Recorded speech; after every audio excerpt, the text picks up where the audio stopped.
friends, Rosa here in the Rosa String Works Workshop. Let me just tell you right up front, there's no actual work going to be done in this video. But having said that, this may still, in fact, be the most important video I've ever put out in terms of, how to work on instruments, how to build instruments, all those kinds of things, how to set them up, that whole thing. Because we're going to just talk about rules of thumb. And I have a lot of rules of thumb here that I have outlined. You can see this is the rules of thumb, and then here are instruments I've refused to work on. And because the instruments that I've refused to work on is so minimal compared to the other, I think we'll start there and just go through that real quick and talk just quickly about why I refuse to work on certain instruments. But before we even do that, you may want to pause the video and go get your favorite beverage, because this could take a little while. Okay, in terms of instruments that I've refused to work on, it really, that I can remember, there's been very little of refusal based on the instrument itself. In other words, I don't really have the, snobbish opinion, if you will, that that instrument's too cheap for me to work on. I don't really see it like that. If a customer brings it to me and they want it fixed, I figure it's important to them for some reason, and if they're willing to pay to have it fixed, I'm willing to fix it. So in general, I'll fix pretty much anything that walks through the door. But the reason I have refused a few jobs is mostly, attitude or something like that. It's, people have brought me over the past, and this has happened several times. People have brought me instruments that they say, here's an instrument I built. I'd like for you to clean it up, make it look just like a Gibson mandolin, and I'd like for you to inlay the Gibson in the peg head, and I'd like for you to do, put the Gibson label, here's the Gibson label, put that inside. I just say no. Sorry, I'm not doing that. I am not going to help you fake your instrument. Period. Zero, none, that ain't going to happen. It will never happen. So that's probably been the biggest thing. And I've had that happen several times, actually. And, in even just simply the label itself, people have brought me labels many times and said, I'd like for you to put this label in my guitar. And I go, no, ain't going to do it. And so I don't do anything like that. If it's anything that distorts the truth, it ain't happening in this shop, period. Zero, not going to happen. So that's the main source of refusal. The secondary source of refusal, which has probably actually happened more often, I can only recall a couple of instances though, and that is anything that you want me to do to your instrument that I think is going to, number one, hurt the value, or number two, change the sound for the negative, for the worse. And a couple of examples of that would be, I had a fellow, he's done some wild and crazy things to his instruments, trust me, and he wanted me, he had the separation, the top separated on a Martin D35, the crack behind there. So he took his pocket knife and dug it out to help me out. He thought that would help me get glue in there better. So he's done things like that. And he wanted me to take off the standard Martin pickguard, which is, a smaller pickguard around the sound hole, and put on one of those great big pickguards that go, like some of the Gibsons have and things, and they go all, and then he wanted me to put another one on the top above it. Nope, ain't gonna do it. Now, why would I refuse that? Well, that'll actually get into the rules of thumb down here. So I'm not going to go into detail of why I refuse that, but first of all, it's not going to help the value of the instrument. Second of all, I can tell you for sure, it ain't going to help the sound either.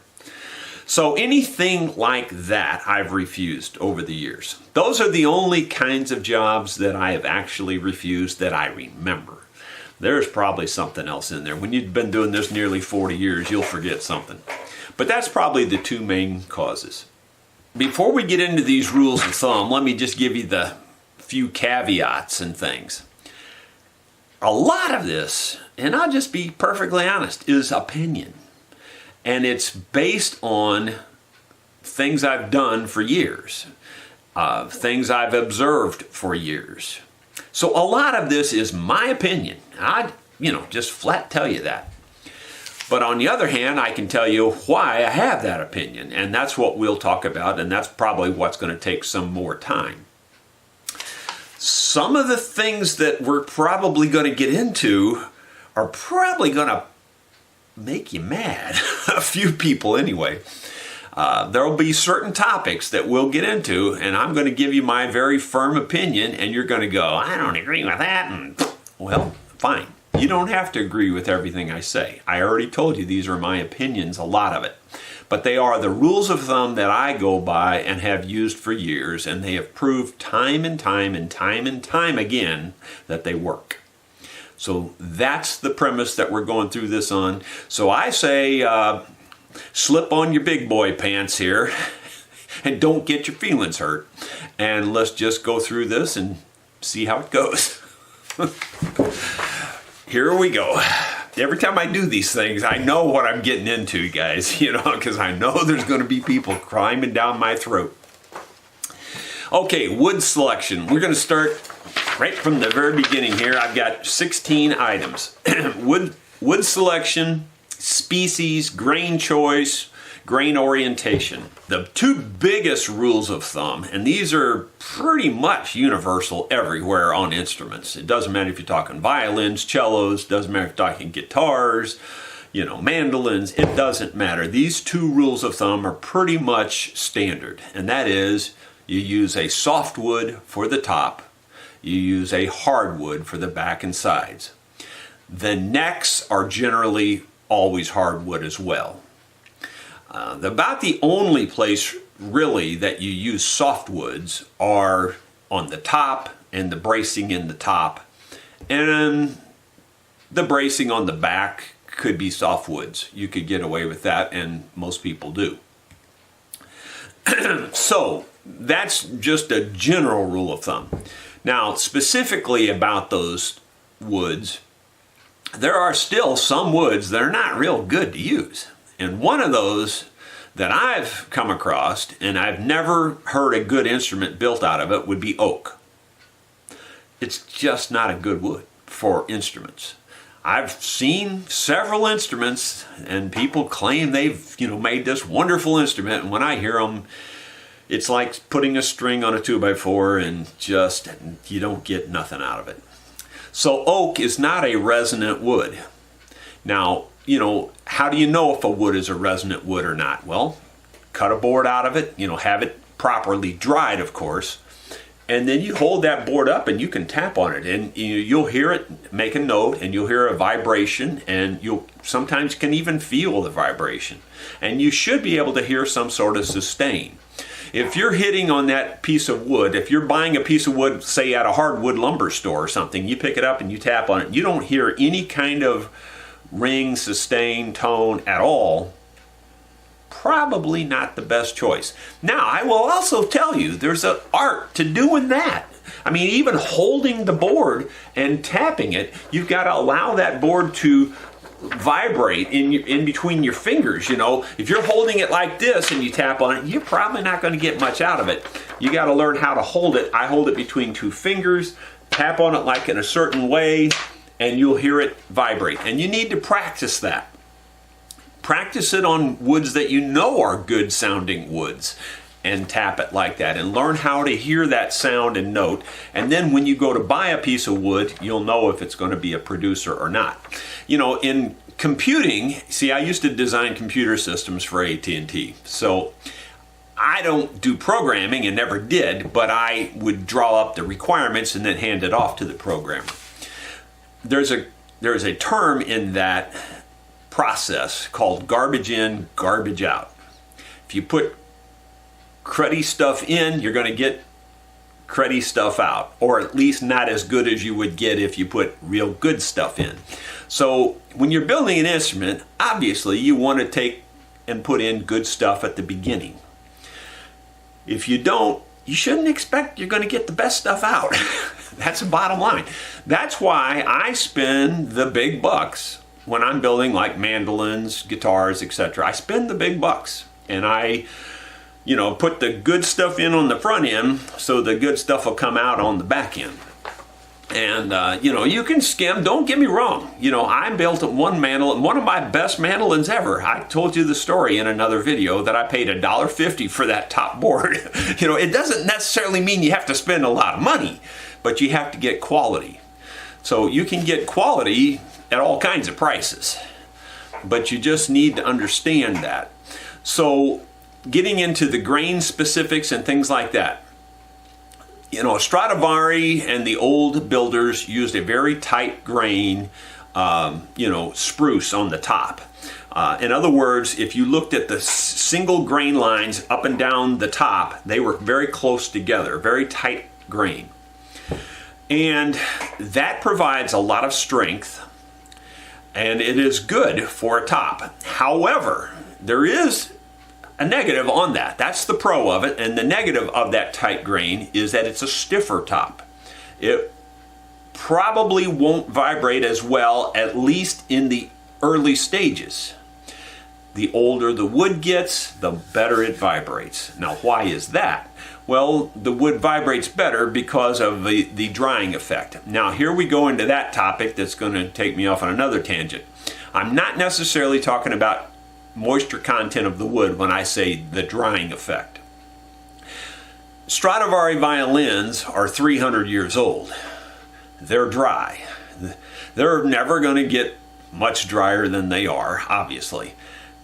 But what I mean by that is that the resins in the wood have dried. They've turned to powder. They've turned to dust, basically. And those dusty, powdery resins, they vibrate out of the wood. That opens up the pores of that wood. That wood is airy, and it will vibrate much better than wood that is, even if it's dried properly, then greener, newer wood will, they just can't vibrate the same. People always say, why do Stradivari violins sound so much better? Why is nobody able to duplicate it? Well, there's three basic reasons.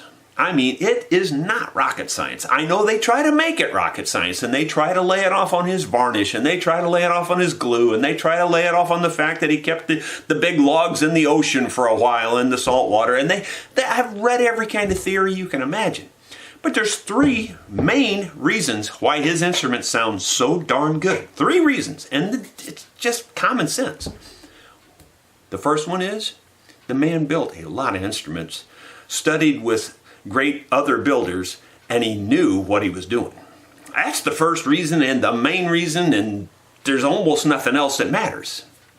That's obviously what it was. He knew what he was doing. Okay, the second reason that you could sort of lay it off onto is that he also was smart enough to use high quality stuff on the front end, just as I talked about a moment ago. Garbage in, garbage out. He didn't put garbage in. He used good stuff. So there's the second reason. He knew what he was doing, and he used good stuff. Right there is enough for most people to understand why they sound so good. But the third reason, they're 300 years old. You can't get no better than that. Once they're old like that, that wood has dried out, and they vibrate better. But then back to that grain again. He used a very tight grain. Probably in his day, while they were still great instruments because he knew what he was doing, they probably didn't sound as good then as they do now. I mean, that's just almost common sense again. But, obviously still he built a good instrument even then with the tight grain. Now, the modern builders these days, they are of the opinion, and I kind of think they're right to some degree, that the wider grain has the better sound. Okay, well, it probably does initially, but also it's less it's less strong. So, if you keep everything equal and you carve everything the same thickness with the wider grain and then the tighter grain, but you're carving them very thin to get that good vibration sound, and you carve them both the same, well then obviously that wider grain, it won't be as strong and it will sag more over time. So those are things to think about. Rules of thumb again. Every single instrument's different. Every single situation is different. But those are rules of thumb that very few people could argue with. The tighter grain is stronger, takes longer for it to sound better, generally speaking. But I do use the tighter grain primarily. I'm getting to the point where I'm using a little bit wider grain, but I wouldn't call it wide grain, but just a little bit wider, maybe up to an 1/8 inch wide, but no real wider than that. I just don't think that's a good idea, personally. That's my opinion. I do know, and I have seen many tops that sounded great build out a wider grain. But I also have seen a lot of tops cave in. So, take that with a grain of salt, and it is a rule of thumb. Okay, on the back and side type of wood that you select, again, you want to tap on it and listen to it before you ever use it. I tap on that Paduke, and I have yet to find any wood that sounds any better than that. I truly haven't found that wood that sounds better than that. I have also tapped on my Sycamore, and it's got a real good sound too. My Sycamore mandolins, they sound great. But there's some different dynamics going on the backs and the sides of the instruments, and I want to talk about those different dynamics. Violins, you're using that bow, and you've got a long vibration note going on. You're vibrating that whole instrument. That sound post helps transfer that vibration into the back. It's a different technology than a mandolin, chop, chop, chop, or a guitar, strum, strum, strum. It's a different technology. And it's important to understand how the different woods would affect that. In general, my opinion is maple's not a great wood for sound. It's not really a great wood for sound. That's why I was so surprised when I heard Jamie's guitar up in Canada. That particular guitar made with the maple really did have a good resonant sound. It did vibrate really well. Most maple guitars that I have heard in my life, and I'm talking a lot of them, I wouldn't give you too much money for them. Jamie's happened to be different. Now, I don't know what he did, how thin he made the wood, etc. and so forth. I didn't get into those details with him, but his guitar sounded really, really, really good. But in general, if I was going to build a guitar, I don't think I'd choose maple.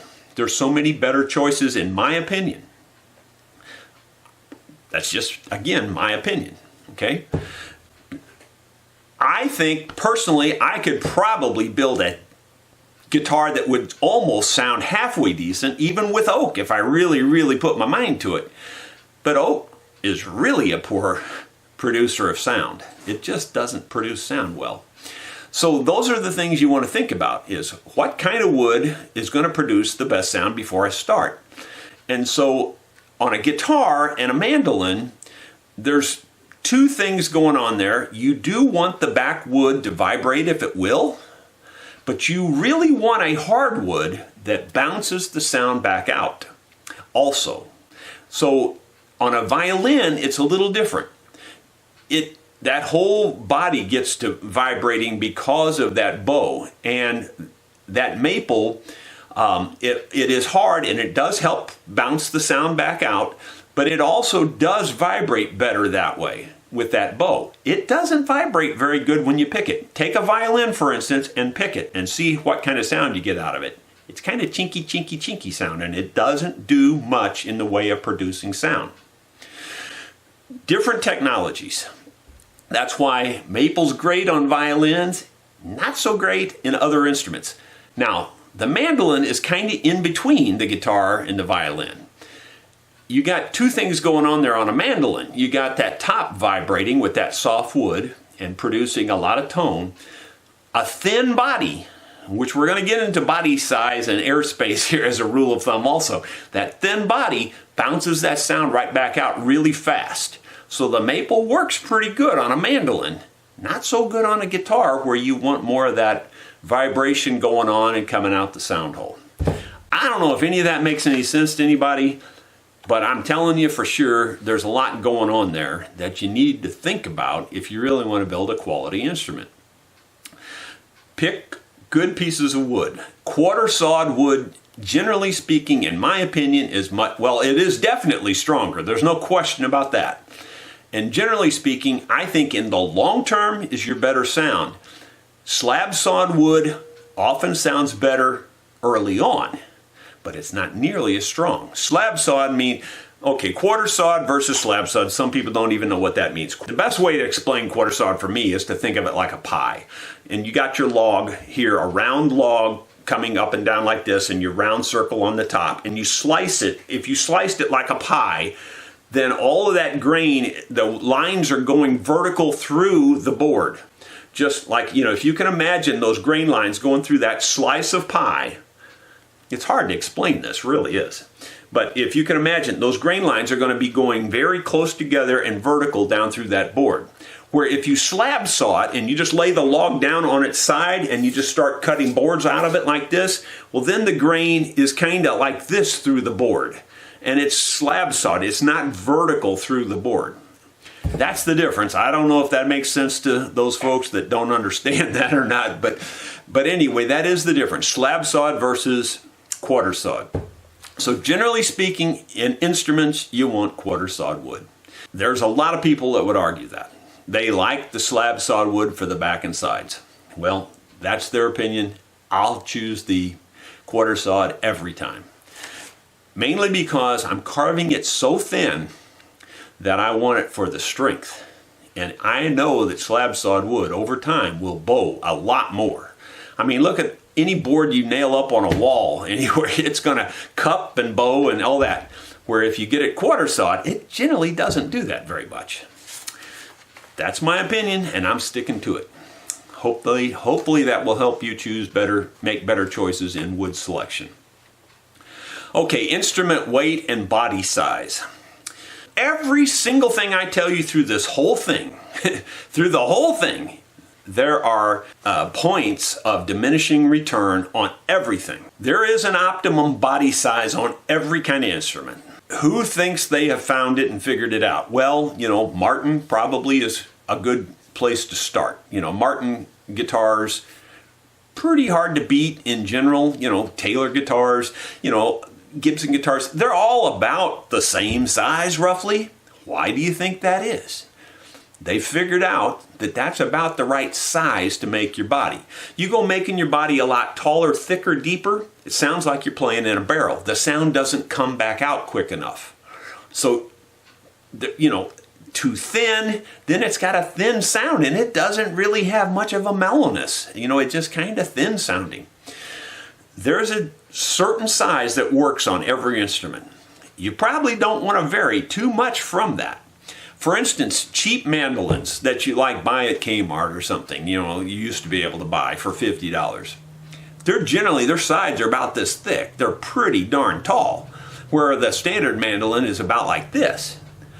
So, and why does that make a difference? Well, the sound spends too much time in that body and it just sounds like you're playing in a barrel.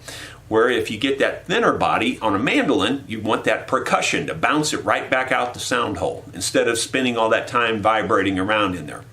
So body size is very important. If you're going to build an instrument, you want to kind of stay by the proven body sizes. Sure, you can experiment a little bit here and a little bit there, but there are points of diminishing return when you start changing that kind of stuff. That's about all I have to say on that subject. I hope that makes sense to you. There's reasons why they are the size they are, guys. And you know, you change that very much and you won't like it. So let's talk about instrument weight now. Instrument weight is important in a lot of different ways. You know, the lighter the instrument is, in general, again, rule of thumb, the better it's going to vibrate.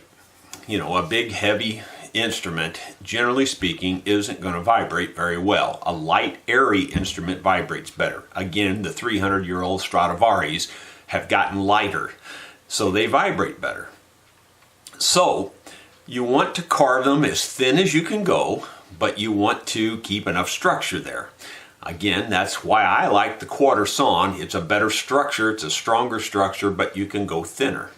The exception to the lightness is the neck and the peg head. A heavier neck and peg head, generally speaking, give your instrument more sustain.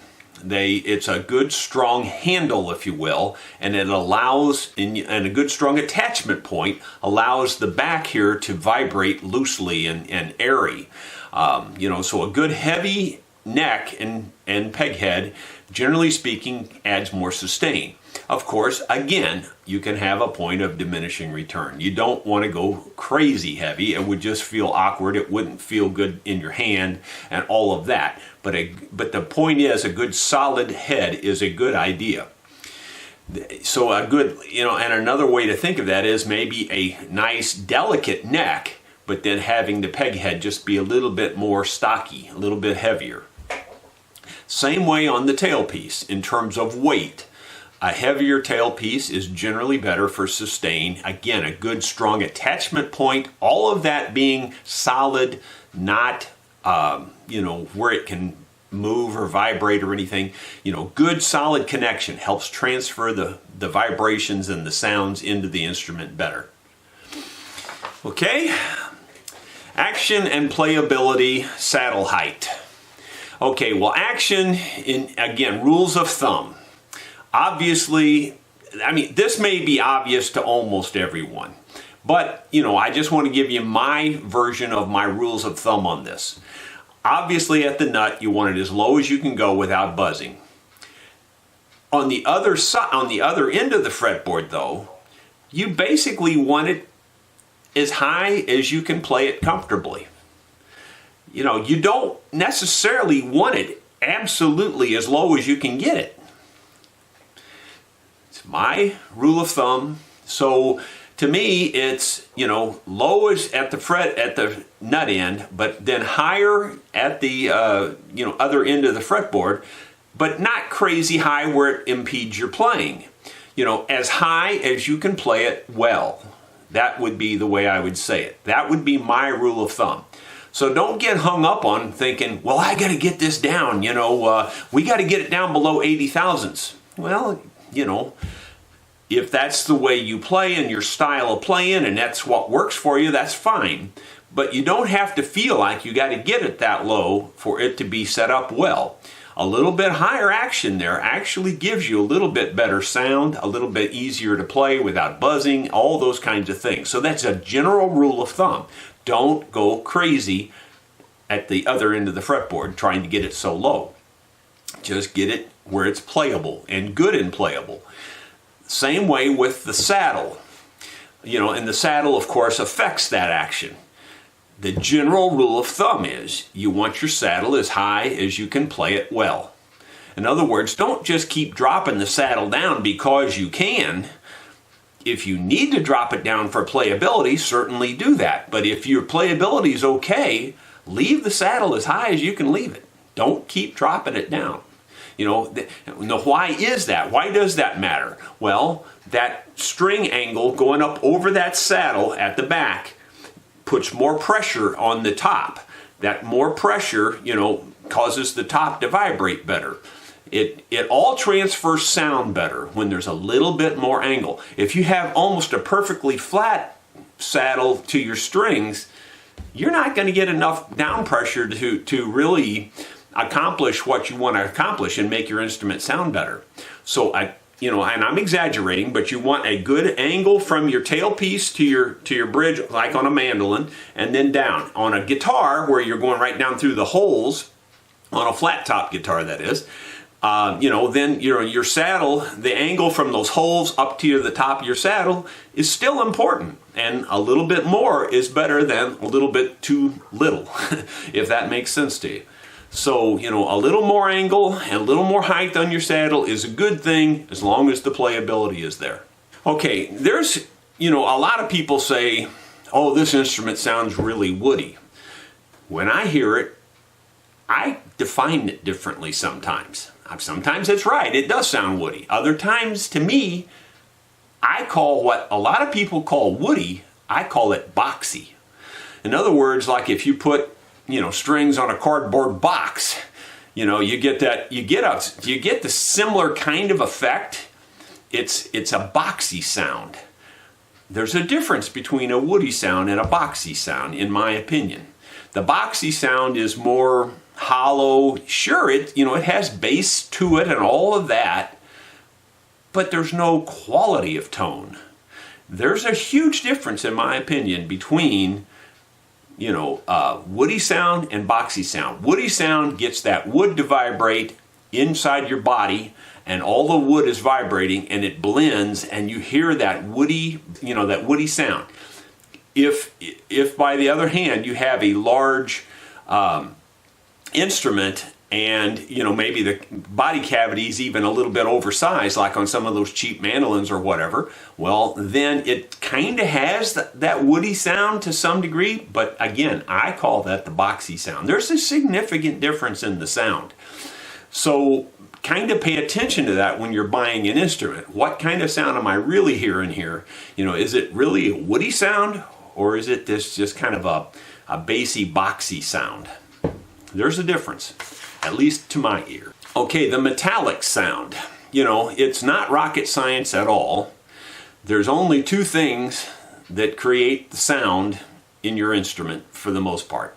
One of them is those metal strings, and the other one is the vibration of the wood and all of the components that go into that, your saddle, your bridge, and all of that. But you basically have wood and you have metal. If you're hearing the metallic sound, what are you actually hearing? You're hearing your strings. That's a thin sound, tinny sound. Until you get that wood to vibrate, that's what you're hearing. You're hearing the metal. So obviously you want your wood to vibrate. How do you get it to vibrate? Well, there are different things that you can do on an instrument that you already own. For instance, changing the gauge of strings. Sometimes you need to go heavier strings, sometimes you need to go lighter to get that wood to vibrate. You kind of need to experiment to see what works best on your instrument. Now, be very careful when you go heavier. I don't typically recommend going heavier, but sometimes that's what you need to do. And if the instrument's built well, you may be able to go heavier. So typically you want a light or a medium string on a guitar. On a mandolin, a good well-built mandolin, you want a medium string to a slightly medium heavy string. A good well-built mandolin, and I'm using mine as an example, I'm not a bit afraid to recommend the J75s, which are slightly heavier strings by Diodario. And those really sound good on my mandolins. And it makes them really punch. Your heavier strings have the advantage of staying in tune just slightly better. They do provide more volume. They get the wood to vibrate a little bit better sometimes. The lighter strings, on the other hand, you can kind of argue that they put a little bit less pressure on the top, and sometimes that allows the top to vibrate even a little bit better. So it's kind of independent on the instrument, and it may depend between the guitar and a mandolin, for instance. They may be different and may need different treatment. So it's all that to say is there's no black and white answer on that, but the strings can play a part in that woodiness. The next thing that can play a part in that is your actual saddle. If you're not getting a good clear sound, down into the wood and getting the wood to vibrate, then I would recommend looking at your saddle. A loose saddle that's pulling forward and all that, it doesn't put the pressure straight down. I'm exaggerating. Your saddle is leaning forward like this. Your strings are coming across. It's pushing this way, not this way. That makes a difference. It also, on a guitar, for instance, pulling this way like this will crack your bridge. You see bridges get cracked across there. It acts like a lever. So you want your saddle standing up good and straight to help transfer that sound into your top better. You always want those saddles down in a guitar bridge to fit snug. You don't necessarily have to have them real super tight, but you don't want any play in them. So, and then the material that you make the saddle out of can make a big difference. Plastic, generally speaking, doesn't transfer the sound all that well. Some of these newer plastics like Tusk, you know, they're much harder. They do a pretty good job. So I'm really not here to knock anything like that. I think that's fine. If the Tusk is the sound you're going for, go for it. I prefer bone, and over bone, I actually prefer the antler. People often ask me, what's the difference between the bone and the antler? You know, to be perfectly truthful and honest about it, there's very little difference. Very little difference. The antler, the main reason I use antler on the mandolins is because it's thick enough to get a mandolin saddle out of it at the base of an antler, because it's just a little thicker. Most cow bone is not really that thick. I mean, even a heavy leg bone, the walls, you know, they're curved and the walls are pretty darn thin. You can't really get a mandolin saddle out of that. So that's the primary reason I started using antler. I also like to believe that the antler is slightly harder. It's not so hard that it's harsh. It's just slightly harder than your average bone.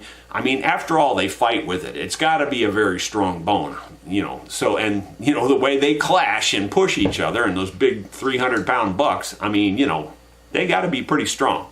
So that's a good, strong, hard, you know, bone. It transfers sound really well. So in my opinion, antler is about as good as you can do. Some people say, well, you need to go, you know, try fossilized ivory, or if it's truly fossilized, it's actually stone. You know, I mean, real fossil is stone. So I wouldn't do that. That's just too hard. It becomes harsh. There's your point of diminishing return. The same way I personally feel about brass. There are some people that claim that brass makes them sound really good. Not to me. Not to my ear. It's too harsh. Any metal that I've personally heard has been too harsh. Even aluminum has just been too harsh. The bone is just the perfect compromise, in my opinion, bone or antler. Most people probably, and including me, probably would not be able to tell in a blind test whether you're using bone or antler. I just think that antler is probably the better choice. It's just slightly harder. So, you know, there are people that probably could hear the difference. I'm not one of them. The harder that material is, the better it transfers that sound down into the top. It doesn't absorb the sound. Okay? Does that make sense to you? I hope it does. It's kind of like dropping a quarter on a piece of concrete or dropping a quarter on a carpet. You're just not going to hear it. That soft carpet absorbs the sound. That soft saddle will absorb your sound. That harder saddle will transfer the sound better. Just, again, don't go to that point of diminishing return. Sound holes and size and placement. Again, the sound hole is kind of like the body size. It's been done every way you can do it. Martin, you know, Gibson, Taylor, all the big makers have sizes they go with. They go with those sizes for a reason. They're not dummies, you know, so experimenting much beyond what they're doing is probably worthless, because everybody's already tried it anyway and they've settled on those sizes. Those sizes work pretty well. Placement is a funny thing about that. You know, you'll see these guitars come out and they got the sound hole up here at the top. You know, whatever. That's just kind of the way I look at that. They got them up here in the front, you know, past where the normal sound hole would be. They move it forward up here on the upper bout or whatever. And they put them on the corners of the bout. You know, to me, most of that stuff is gimmicky. It kind of looks cool and it's kind of different and you do get a different sound, etc. and so forth. It has very little punch whenever you move it to a different location. The idea, again, the back, hard back, bounces that sound right back out those sound holes. Those, even if they're F holes, it bounces the sound right back out those F holes. You got to have the hole where the sound is. You move it up there forward, the sound's back here, it's not going to bounce out that hole very well. Sure, the player can hear it better because it's on the top up here or whatever, but that doesn't put the sound out where it needs to be. Now, if you're talking an electric acoustic or something, that may be a totally different animal. I'm talking purely acoustic, okay? And again, your opinion may differ, and that's perfectly okay with me. You can have a different opinion, but I'm just telling you the rules of thumb the way I see it. You don't need to be monkeying around with your sound hole too much. You know, it's already been done, and you know, the likelihood of you improving that is pretty slim, actually. The next thing I have on my list is fret wire choices, size, pros and cons. Well, you know, I'll first tell you, I don't think I'm really a super expert on fret wire or anything like that. I mean, most fret wire is some sort of a brass or you know, a bronze, brass, something. It's a kind of a hard brass. And in my opinion, that's perfect. I think that's the perfect thing to use. It wears slow enough that it's fine. Some people go to steel fret wire or stainless steel or something. I think that's a bit much. I think it's a bit overkill. I don't think it's necessarily the easiest way to do a good fret job either, and get them good and level and all that. If that's what turns you on and knocks, gets you excited, well then go ahead and do that. I don't have a problem with it, but I think that the standard, alloys that they use in fret wire is perfectly fine. I'm more about the size of the fret wire. Now, I know that a lot of good players really do like the big frets. They feel like it's much faster, they don't press hard, and it works great for them. If that works for you, fine, go with the big frets. Me personally, I like the smaller fret I can get, and still play well. I like the fact that the string is close to the wood. So when I'm pressing down, my finger is sitting on the wood in addition to the wire. And I think I've, note it fine that way. I personally like the lower frets. I feel like it's much less harsh on your fingers. Now, admittedly, I press hard. I'm not a light press, like a lot of people are. So, if you're a light press, the heavy fret wire may be fine for you, but it holds my finger up too high off the fretboard, and I don't like that feeling. So that's just my opinion on it. Your opinion may be totally different on that, and that really is more of an opinion than it is anything else. Glues, finishes, and effects on the sound. There are tons and tons and tons of myths about glues, especially. Finishes quite a bit, but more generally accepted, if you will, I think by almost everybody, that a good crisp hard finish is better than something that stays soft. It's like putting a wet blanket on your instrument. A good crisp finish will harden up and your sound will transfer very well. So a nitrocellulose finish goes on kind of soft. Over time it hardens. That's a good finish. I'm not so crazy about polyurethanes, although I'm sure there are probably some versions of polyurethanes that could make a pretty good sound, but for the most part, in my opinion, they're too rubbery, too soft. Oil varnishes harden up over time, and those are good. I like those real well, and that really was one of the first finishes. I am not happy with spirit finishes at all. That's why I do not use French polishing. I am not a fan at all. You will never convince me to be a fan.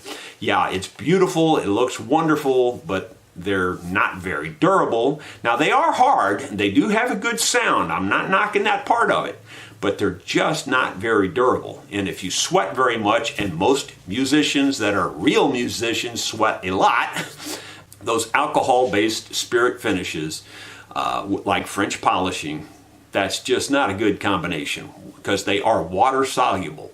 So they leave, your arm marks. I've seen lots of instruments come in here and you can see the person's hair from their arm embedded in the finish, or at least lines where the hair was laid on there. Not necessarily the hair itself, but you can see the outline of the hair on their arm on the finish. That's a spirit finish. I am not a fan of them at all. I will never use those. Now, as an underlayment to a different finish, that's okay. If you're going to put a spirit finish down first, put an oil varnish over the top of it, I'm okay with that. Because they don't hurt the sound. They're good on the sound, They're just not a very durable outer finish in my opinion. In terms of glues, this is the one that lights everybody up. You know, I get comments daily about, why don't you use hide glue? You know, that's the accepted, glue. I got no problem with hide glue, folks. I truly don't. You want to use hide glue? Use it, knock yourself out. Feel free to use it. It's a good glue. There are cons to it though, and people just simply overlook them and think that there's no problem. Leave them in a hot car for an hour, it's coming apart, That's one of the negatives. Another negative is that it gets really brittle over time and it cracks and it just breaks loose very easily, actually. Here's my bottom line and last word on hide glues, and I hope I never ever talk about it again. Hide glue was the very best glue you could get for hundreds of years. And it certainly was the best glue you could get back when ox carts were the best form of transportation. We're not using ox carts anymore. Transportation has improved immensely, and so has glue. Okay, enough said about the glue, at least the kind of glue. I don't have to tell you what kind I use because I know you know. I use Titebond, obviously. There's another myth about glue though, and that is, to me it's a total myth, and that is, you can't squeeze it that tight. Don't clamp it that tight. You're going to squeeze all the glue out of the joint and make the joint weak. To which I say, baloney. It's just baloney. I mean, I always put the maximum clamping pressure I feel comfortable putting on everything. In other words, I'm not going to push it so tight that I'm deforming the wood, but I'll clamp it just as tight as I can get away with. Every single time. I've been doing it for nearly 40 years. And, I don't mean to brag here, because sure as I say this, there'll be one walk in the door. I know that's the case, but I'm still going to tell you, in that length of time, I truly don't believe I've ever had a joint fail on a normal type joint. We know that Tailpiece failed on that base, if you saw that video. But that was a little different, circumstances. But in general, like on a bridge or on, gluing a tail block in or something like that, I use all the pressure I can get and then some. And I've never, ever squeezed all the glue out of a joint where it's failed. So you take that and do it the way you want to, and I'll do it the way I want to. I just don't want you to be afraid that you're going to cause your joint to fail by squeezing it too tight. Okay, we've already hit, I had down here sound volume and ways to increase it. Well, I've already hit on those, I think, a little bit, just recapping it quickly. Heavier strings seems to help. The kind of material that your saddle's made out of seems to help. The way you get the best sound volume to begin with is to select really good quality material from the very beginning. So in other words, the top needs to be quality, the sides, back, all that needs to be quality. That's really how you get your volume. And then carving it to the proper thicknesses. Truss rods, do's and don'ts. I've said in a lot of videos, I kind of wish instruments never had truss rods because that's probably the biggest single thing that people screw up on their instruments is truss rods. I don't really have a problem with truss rods in instruments. That's not the point I'm making. My point is people shouldn't mess with them unless you kind of know what you're doing with them. So how do you know what you're doing with a truss rod? Well, in general, here again, these are rules of thumb. In general, you don't want a loose truss rod. That just causes all kinds of problems. It kills vibration. It causes vibration noises. It can cause buzzing and all kinds of things. So you don't want them loose. Do you want them real tight? Well, that becomes, a point of why you're tightening it. If you need to pull underbow out of your neck, well then you definitely need your truss rod tight enough to pull that underbow out. And however tight you have to go, you just have to go that tight.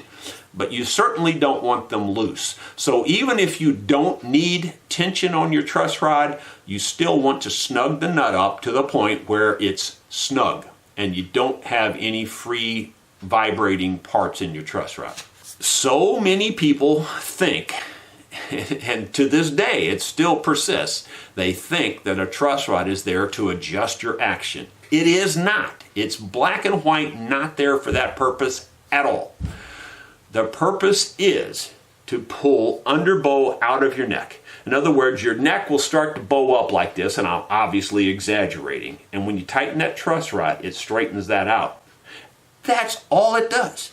That's all it does. It doesn't do anything else. I get real passionate about this part because I see it all the time.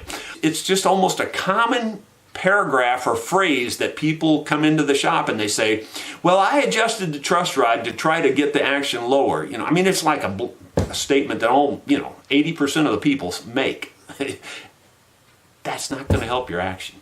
I mean, it affects the action. Certainly anybody would know that if you got a deep underbow and your strings are going across there and you straighten it out, yeah, it's going to lower the strings, but it doesn't adjust it at the nut, and it doesn't adjust it back here at the saddle. And that's how you adjust the action on your instrument. You want a good, slightly underbowed neck. When I say slightly, I mean I'm talking, 10, 12 thousandths, something like that in the length of your fretboard. That's not very much. That's just a couple of human hairs of underbow. Most people cannot see that with their eye. If you're looking down your fretboard and you can see an underbow, more than likely you have too much, and you probably do want to tighten your truss rod a little bit. Whenever you're tightening your truss rod, you always should loosen your strings a little bit. So, you want to loosen them so that, because you're fighting against two different, those strings have a ton of pressure on them. And when you're trying to straighten that steel rod out, you're just fighting a losing battle that could be disastrous. You really don't want to do that. Straighten out your truss rod first, then put your string tension back up. So lighten up your string tension whenever you're tightening the truss rod. You don't have to loosen your strings to loosen your truss rod. Hopefully that will be the last word on truss rods. By the way, on truss rods, regarding mandolins, you've seen me put them in mandolins and you've seen me not put them in mandolins. Personally, I don't think they're necessary in mandolins. But the caveat of that is, it depends on how the neck is made. First of all, it needs to be a strong, hardwood neck, preferably a laminated hardwood neck. That's how I build mine. I build them in 5 pieces down the neck, 7 pieces overall. And that lamination, with the grains working against each other and all those laminates, that keeps the neck good and straight. Now, if you make an exceptionally small neck, even that way, you probably will need a truss rod. But if you make a standard size neck with those laminations in hardwood, then you really probably don't need a truss rod in a mandolin. After all, violins don't have truss rods. Of course, there's only 4 strings on those, but there's a lot of tension there. Moving on, tuning keys, rules of thumb on tuning keys. Well, obviously, you can only do so many things with tuning keys. They have to fit your instrument, all that kind of thing, if you're talking about an already built instrument. But if you have the ability to select certain things on your tuning keys, I'm going to show you what to look for. Look at this kind of standard mandolin tuning key here. And we'll get it up fairly close, hopefully you can see it. If you look at this worm gear, you see how the worm gear and the teeth mesh here. See the size of that. That's what I want you to look at, is the size of that. Now look at the size of this one, and I'll turn it a different way here. It's just so, okay. Look at the difference in the size. This one is much finer. This is a very much higher gear ratio. I don't know the gear ratio offhand what of either of these are, because I don't even know what brand these are, to be perfectly honest with you. These are just in the scrap bin. But you can see that this gear ratio is much lower here. This much higher gear ratio, in other words, it takes more turns to turn the peg around. Now, that is a good thing to me. Why is that a good thing? Well, yeah, it takes longer to tighten up your string. I understand that. So when you're putting your strings on, it may not be such a good thing. So at the beginning, when you're trying to tighten your string up, to get it up to pitch, this one's going to take a lot more turns because the post is turning so slow. This one, you're going to be able to turn it much faster and get it up to your pitch quicker with this one. But when you get up to pitch, then this one is micro adjustable. I mean, like a lot of turning is just moving the post a little tiny amount. And so it's like micro adjustable, and so you can be very, accurate on your tuning with this one because of because of the fine pitch of thread. It's also a little bit stronger, less likely to slip. Although I gotta be honest, the way worm gears are made, there's so many myths about slipping tuning keys. It just doesn't happen very often. More than likely, if you feel like your tuning keys are slipping, it's probably got more to do with maybe how the strings are wrapped on there and how you're tuning it also. You never, and I repeat never like 10 times, you never tune down to a note. You always tune up to a note. If you tune up to a note, then you should be fine, and your tuning key should not slip. The way worm gears are made with this, they just shouldn't slip. It's just not even likely. So never tune down to the note. Always tune up. Now, why is that? Because when you tune down, you're introducing what they call backlash into your worm gear and the other spur gear. The point is here, these finer adjusters are what I like to look for. So like an 18-to-1 versus a 14-to-1 would be an example. So that higher number, 18-to-1, 24-to-1, whatever you think, would be better. So the second thing I wanted to say about these is you can tell a lot about the way they're made by the quality of how they're made. Like this one, the quality just isn't really there. You can just see how these ends come through and they're just kind of stuck through there. This one here comes through and they're braided out over the top here. They're not going to come out of there. They're not going to come out. These, I have seen these come out. So, you just look at those quality issues like that, how they're made. Heavier tuning keys are again back to your sustain issue. I don't necessarily think you should buy them based on what they weigh, but it's not a bad thing if they're fairly heavy, so it's not a big deal if they're a little bit heavier because it adds that extra sustain to your instrument too, and that solidness. If you can tell that there's a lot of back play in other words, if you can turn them a long way and the post isn't moving, like you go one way and then you move it the other way and the post still isn't moving, then that might be a tuning key you want to avoid. To be perfectly honest with you, I don't think these are necessarily the best tuning keys in the world here either. I'm just using them as an example of the difference in the thread there, the fine thread versus the heavy thread. Hopefully that makes sense and gives you something to look for when you're talking about buying tuning keys. Tailpieces and what to look for there. Well, on mandolins especially, you can get those stamped metal tailpieces, and they're okay. I mean, they're fine, I guess, for the most part, but they are just stamped metal. They're lightweight. They do break fairly easily. I tend to leave those behind if I have a choice, and I go with a machined brass or a cast brass tailpiece. They're much heavier, much more solid, much better sustain. A couple of things to look for in tailpieces, seriously, is how easy it is to change your strings.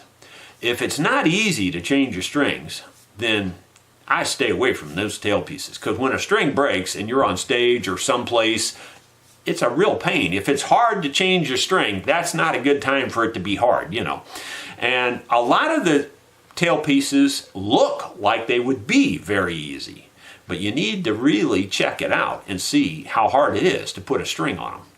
So I have standardized on the tailpiece I use on my mandolins. I like the James tailpiece. It's a very good tailpiece. The Allen tailpiece is pretty darn good too.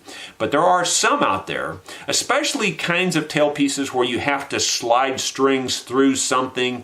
The Allen you have to slide through, but it's an easy one to do that on, where some of them are not. You slide through something and man, it's hard to get the loop on there and different things. And guitar tailpieces can be similar. You can have the similar type problems with that too.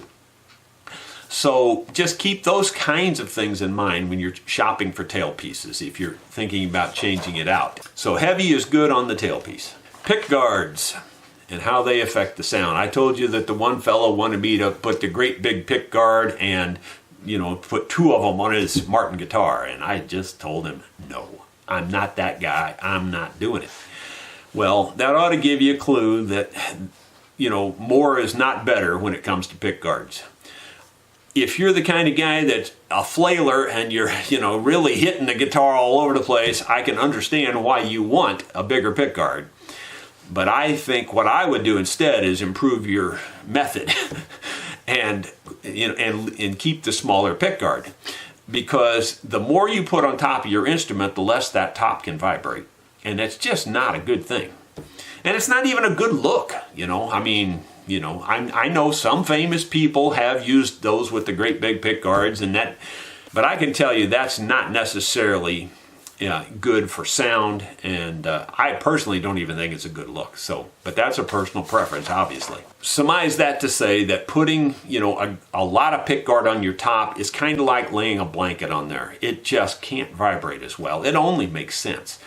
Even the little tiny pickguard certainly impedes your sound a little bit, but just far less than when you put the great big pickguards on there. Okay, saddles and nuts again. I've already touched on this about I think that the antler is a little bit superior perhaps to the bone, though there's very little difference. But I will talk about now the nut end of the fretboard. In my opinion, and again, this is my opinion and my rule of thumb, I don't change the nut unless I have to change the nut. That's never an elective for me. In other words, I think I'll just change the nut, just like a feel-good thing. No, I don't do that. If it's broke, if you can't, if the strings need to come up, well, then you need to change the nut, in my opinion. And if I need to change the nut, then certainly I'm going to use bone or I'm going to use antler. But in my opinion, even a plastic nut, and there are varying degrees of quality of plastic. The cheapest plastic out there, maybe not, but most nuts coming from the factory are acceptable type of plastic in most cases. You're not going to get much bang for your buck changing out the nut. In other words, if you were asking me to change it for you, you just say, I don't care, I want it changed. Okay, fine, I can do that for you, but you're going to pay probably an hour and a half in labor. So there and I charge $80 an hour, so you're talking $120 just to change that nut out. If that's what floats your boat and you want to do it, I'll do that, but I would advise against it unless it needs to be changed. It doesn't change your sound very much at all. And I would bet, again, in a blind test, that 95% of the people out there would not be able to hear the difference. And I would like to say 99%, to be perfectly honest with you. There's very few people that I think in a blind test would be able to tell the difference between a good quality plastic nut and a good quality antler nut. That's not where the instrument is vibrating. That's not where it's making it sound. It's making it sound down here in the body, okay? And if you stop the note, the nut doesn't, in other words, if you fret a note and you're playing that, the nut has nothing to do with that sound at all. So your nut has very little to do with your sound quality. Only change the nut, in my opinion, if it needs to be changed because you need to raise it up or because it's broke or whatever. I think we're down to the last thing here, and I just have bridge material. Rosewood versus ebony, would probably be the two main differences there, because that's kind of, even on mandolins, that's pretty much the two choices that most people use. For the most part, a good quality hardwood is fine for your bridge. Whether it's ebony or rosewood, probably not a whole ton of difference that you're going to hear. If I have the choice, and if I'm making the guitar for me, I'll probably choose ebony, because it's just that slight amount more dense and that slight amount more hard, which generally means it's going to transfer the sound just that little bit better. Though I have to tell you, it would depend on the hardwood. Like that Padauk, for instance, man, that's a good sound producing wood. Rosewood is very, very good too. Depending on the piece especially. Good quality woods there makes the difference. I would not use something like maple for your bridge. It's just not a good choice. It's not a good sound producer. It doesn't transfer sound all that great. I wouldn't choose some other kind of crazy wood like oak or something. It just wouldn't make a good bridge. So if you stick with, ebony or rosewood or another similar type wood like that, like I said, the Padauk is an example, you'll probably be fine. Zebra wood maybe would be okay. I really haven't worked with zebra wood or something like that enough. Purple Heart would probably be okay. Most of those kinds of really hard woods would probably be fine. Hopefully that helps you with that too, and maybe you understand it. You would never, let me just say never 10 times, you would never use a softwood for your bridge. Never. Just would not be a good choice. For one thing, it wouldn't hold up, but it also just wouldn't transfer the sound properly. I believe I've covered all of the rules of thumb that I had intended to cover. Okay, so before I close, I just need to take one more opportunity to kind of really make everybody mad. I've been criticized a couple of times for, I guess you'd almost say, mocking certain particular instruments. Like I didn't really give the Chili Dipper mandolin a very favorable rating. There's reasons for that. I don't give dulcimers a very favorable rating. Now, a hammered dulcimer is different, but I'm talking a lap dulcimer. I wouldn't give you 50 cents for all the lap dulcimers you could pile in the back of my pickup truck. And right there, I've offended a ton of people. And you think, well, my dulcimer sounds great. Well, it's not the dulcimer itself. It's not the instrument itself. It's the way it's made. And it's the same way with the Chili Dipper mandolin. I wouldn't give you 50 cents personally for all of them you could pile in the back of my pickup truck. They are just made poorly, in my opinion, in terms of sound production. Okay, why do I say that? Well, a dulcimer, and I don't mean to knock the dulcimer itself, you understand. I'm talking about how they're made. A dulcimer is just a 2x4 with strings and a sound box around it. How is that going to make a sound that's going to be any good? It can't. It doesn't have a chance. Could you make a dulcimer that has a lot of sound and has a good quality of sound? Yes, you could. Do I want to do that? No, I don't. I'd probably be a millionaire if I built it like I have it envisioned, because it would outdo every dulcimer on the planet. But I don't really want to get into that. That's not my thing, But maybe I'll spark the idea in one of you to redesign the dulcimer to make it a high quality sound. That's my problem with the dulcimer. It's not the instrument itself. It's not the fact that bazillions of people learn to play on them. I think that's a wonderful thing. And I think that, people, that are just trying to get into music and the dulcimer's the easiest instrument, I got no problem with that. The reason I don't care for them is just all these different rules of thumb, they violate all of them. And they just violate all the rules, And the same way with that Chili Dipper mandolin. It doesn't have any ability to vibrate very well. Yes, it does have its own sound, but it's that boxy sound. It doesn't have a woody sound, the Chili Dipper mandolin. And that's why I don't care for them. I know it's a personal taste thing.